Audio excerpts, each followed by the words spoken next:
On va revenir sur cette éternelle restructuration du côté de chez Alpine, parce qu'on a l'impression que ça n'en termine jamais. On va remonter pas très très loin, et pourtant on a l'impression que c'est déjà il y a des décennies. En 2020, Daniel Ricciardo décide de quitter le projet Renault pour rejoindre McLaren. Fin 2020, donc Renault termine 5e au classement des constructeurs. On va basculer ensuite sous l'appellation Alpine. Janvier 2021, Cyril Abiteboul quitte Renault, remplacé à la direction donc générale de Alpine, désormais par Laurent Rossi. Il y a cette première saison qui se déroule, fin 2021. Alpine, avec Fernando Alonso, qui a donc remplacé Daniel Ricciardo, et avec Esteban Ocon, finit 5e au classement des constructeurs avec une victoire. Oui. Et c'était le fait d'armes de cette première saison sous l'appellation Alpine. Quelques semaines plus tard, janvier 2022, départ de Marcin Budkowski, le directeur exécutif, de Alain Prost, conseiller spécial de chez Alpine, arrivée de Otmar Szafnauer en août 2022. Donc on est dans le courant de la saison 2022. On est en pleine silly season. On se demande si Alpine va conserver Alonso. Alonso prend les devants et annonce son départ de chez Alpine, direction Aston Martin. Bon, il y a le joker Piastri qui entre en jeu, et Piastri dit non merci, en gros moi non plus je ne crois pas au projet, je préfère aller chez McLaren. Enfin, là en l'occurrence c'est Alpine qui ne croyait pas en lui, mais il aura retourné aussi le compliment. Oui, c'est ça. D'une façon assez logique, on sait ce que c'est devenu depuis. Alors là on se dit il y a quand même un vrai souci pour que quand même on en soit arrivé à ne pas sécuriser le contrat d'un pilote de réserve aussi prometteur qu'Oscar Piastri. À la fin de cette saison 2022, Alpine termine 4e au classement des constructeurs. Finalement, c'est Pierre Gasly qui est annoncé à la place de Fernando Alonso. On attaque 2023. Juillet 2023, Laurent Rossi est remplacé par Philippe Krief. Otmar Szafnauer et Alan Perman, donc le directeur sportif, sont démis de leur fonction après le Grand Prix de Belgique. On se souvient de cette scène. C'est annoncé le premier jour du Grand Prix de Belgique, ce qui est un désastre absolu en termes de communication. Moi, j'aurais attendu 3-4 jours. Il y avait la trêve juste après. Tout le monde est parti en vacances. Tu fais ça, t'envoies un communiqué, ça fait des remous, mais on n'en parle pas autant et ça fait pas un bad buzz comme ça fait là.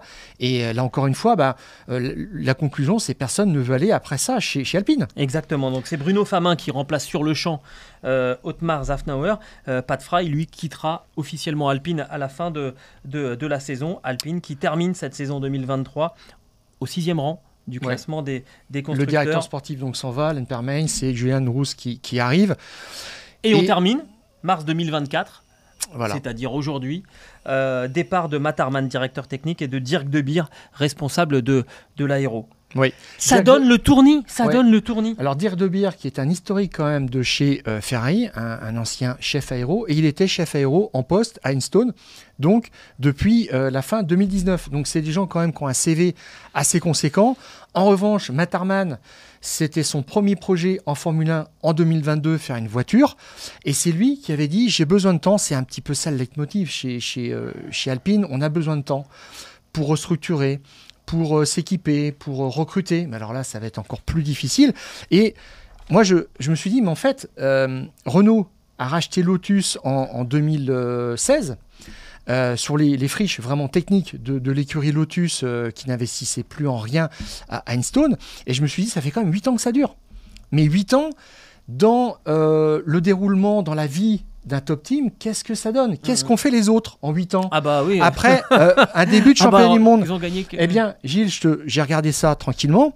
Début du championnat du monde, 1950, Ferrari est au départ.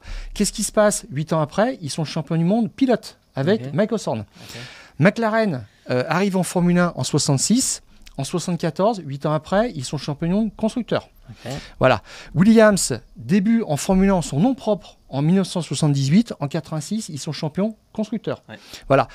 Red Bull, c'est le plus facile. Ils arrivent en Formule 1 en Grand Prix en 2005. 2013, c'est le titre pilote oui, le quatrième titre constructeur. Le quatrième. Alors eux, ça fait un moment que ça tourne déjà à plein régime. Voilà, donc ils n'ont pas attendu 8 ans. Ouais. Et puis Mercedes qui revient vraiment en Formule 1 en 2010. Et bien en 2018, c'est pilote et constructeur. Voilà, tu vois ce que ça donne, tu vois ce qu'on est capable de faire en 8 ans ou même moins. En Formule 1, normalement, on doit pouvoir mettre en place une équipe avec des objectifs clairs, avec un financement évidemment, parce qu'autrement il ne faut pas y aller comme ça à la fleur au fusil. Et moi je me dis quelque part qu'il manque un vrai patron, un Flavio Briatore. Alors l'écurie aujourd'hui de d'Enstone, c'est la genèse en fait. Il faut remonter en fait à Benetton, même à Toleman, mais Benetton qui s'était engagé en 1986. En 1994, ils sont champions, pilotes et constructeurs avec quelqu'un comme Flavio Briatore qui a repris l'écurie Enstone en 2001. Plus précisément en 2002, en 2005, ils sont champions du monde. Après Stéphane, ça peut aller vite. Dans toutes ces équipes, cette structure alpine, elle a la particularité d'avoir une base à Enstone, une autre base à Viry-Châtillon pour faire les moteurs, donc en France, pour faire les châssis du côté de la Grande-Bretagne. Et c'est peut-être ce modèle qui ne peut plus fonctionner aujourd'hui, encore plus avec le Brexit. Je pense que ça a dû encore compliquer les choses, parce que là, on vous a parlé que finalement des 3 responsables techniques, mais après, donc, on se retrouve avec des nominations aussi du côté de Viry-Châtillon, avec Éric Maignan, directeur technique de l'unité de puissance, qui va continuer à travailler sur le projet, avec Audrey Vastou, avec également John Woods. Enfin, il faut restructurer à Viry-Châtillon, à Enstone. Enfin, c'est un casse-tête pas possible. Alors, je me demande en fait si ce modèle, il n'a pas vécu et que ça n'est plus possible en fait de travailler avec 2 bases qui ne sont plus. Là, c'est quasiment plus sur le même continent. Ça, c'est Alors, la vraie question quand même, parce que les gens sont basés principalement en Angleterre quand ils travaillent sur le châssis, donc là, c'est là-bas que ça se passe.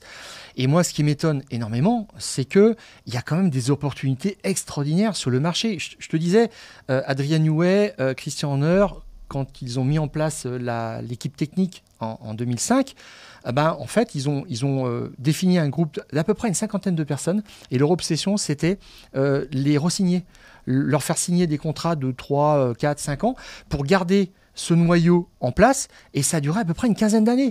Et on voit ce que ça a donné. Et là, en fait, il y a des gens dans l'entourage proche d'Adrian Newey qui se sont un petit peu lassés, qui ont voulu s'émanciper, qui étaient des numéros 2, et qui se sont dit, mais moi aussi, j'ai l'envergure d'un directeur technique. Alors, qu'est-ce qui s'est passé? Dan Fallows, le chef aéro historique de Red Bull, le bras droit d'Adrian Newey, eh bien, il est parti chez Aston Martin. Est-ce que c'était dur, du côté d'Alpine, de recruter quelqu'un comme ça et de lui donner les clés de la direction technique? Bon, voilà, plutôt que d'en arriver à ce qu'on a aujourd'hui. Alors, c'est certainement des gens de qualité, mais pour l'instant, on ne les connaît pas, ils ne sont pas référencés. De la même façon, Rob Marshall, qui était le numéro 2 d'Adrian Newey, mais à l'ingénierie, il y a 2 numéros, il y a 2 adjoints qui comptent en Formule 1 pour un directeur technique, c'est l'aéro et c'est toute la partie mécanique. Eh bien, Rob Marshall, c'est la partie mécanique, eh bien, il a rejoint McLaren.